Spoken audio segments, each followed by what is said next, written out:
இது Sunday evening போல் எடுத்த vlog தான். சண்டே காலையிலேயே வந்து பார்த்தீங்கன்னா முட்டை மீன் எல்லாம் வாங்கிட்டு வந்திருந்தாங்க. ஆனால் போட்ட வாக்கில் எல்லாம் அப்படியே கடந்து போச்சு. காலையிலேருந்தே கொஞ்சம் லைட்டாக உடம்பு சரியில்லாமல் போயிடுச்சிங்க. லைட்டாக சளி பிடிச்ச மாதிரி தான் இருந்துச்சு. திருத்திப்புன்னு காய்ச்சல்லாம் வந்துருச்சா. காலையில் வந்து பார்த்தீங்கன்னா தோசை சாம்பார் இந்த மாதிரி செஞ்சு கொடுத்துட்டு கொஞ்சம் ரெஸ்ட் எடுத்துட்டேன். அப்புறம் ஈவினிங் போல் சமைக்க ஆரம்பிச்சிட்டேன். குழந்தைங்களுக்கு ஸ்கூல் லீவ் அப்படிங்கிறதுனால அப்படியே வீட்டவே தலைகீழாக போட்டு வச்சுட்டாங்க. உள்ளே இருந்து என்னால் கொஞ்சம் கூட அந்த சமைக்க முடியல. ஏன்னா வீட்டை பார்த்தா அந்த அளவுக்கு கசகசன்னு இருந்த மாதிரி இருந்துச்சா. மீனே கொண்டு வந்து வெளியே தான் உட்காந்து க்ளீன் பண்ணிட்டு இருந்தேன். மற்ற டைமில் கூட எனக்கு இந்த அளவுக்கு டென்ஷன் ஆகாது. இந்த உடம்பு சரியில்லாமல் அந்த டைமில் சின்னதாக ஏதாவது ஒரு டிஸ்டர்பன்ஸாக ஒரு சவுண்ட் வந்துச்சுன்னா கூட பயங்கர தலைவலி ஆகி போயிருது.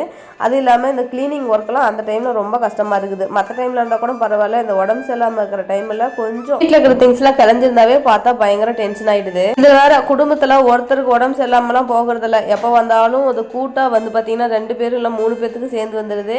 இந்த டைம் எனக்கு தான் கொஞ்சம் லைட்டாக சளி பிடிச்ச மாதிரி இருந்துச்சு. திடீர்னு பார்த்தா குட்டிமாவுக்கு சளி பிடிச்சிருச்சு. அதுக்கப்புறம் அவங்க அப்பாவுக்கும் சளி பிடிச்சிருச்சு. பாதி மீன் குழம்பு வச்சுட்டு பாதி மீன் மசாலாலாம் போட்டு தடவி எடுத்து வச்சிட்டேன். அப்புறம் இந்த ஸ்டாண்டில் இருக்கிற பாத்திரம்லாம் இந்த சிங்கு தொட்டியில் இடம் பிடிச்சி படுத்து இருந்துச்சு.